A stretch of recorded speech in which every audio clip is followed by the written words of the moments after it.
निफाड तालुक्यातील शिरवाडे वनी फाटा येथे 3 तरुणांना धावत्या बसने चिरडल्याने त्यांचा जागीच मृत्यू झाल्याची घटना सोमवारी दिनांक 26 रोजी रात्री 11च्या सुमारास घडली। या घटनेमुळे शिरवाडे वनी गावावर शोककळा पसरली आहे।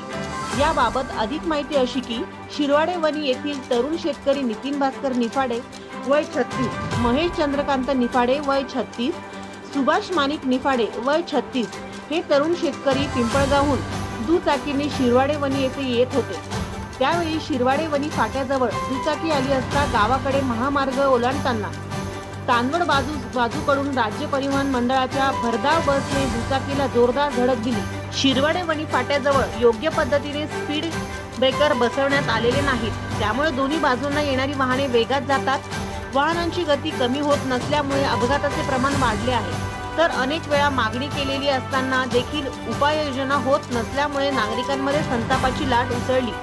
त्यामुळे या ठिकाणी उड्डाणपूल उभारण्याची मागणी करत संतप्त ग्रामस्थांनी महामार्ग रोखला। त्यामुळे दोन्ही बाजूंनी वाहतूक ठप्प झाली होती।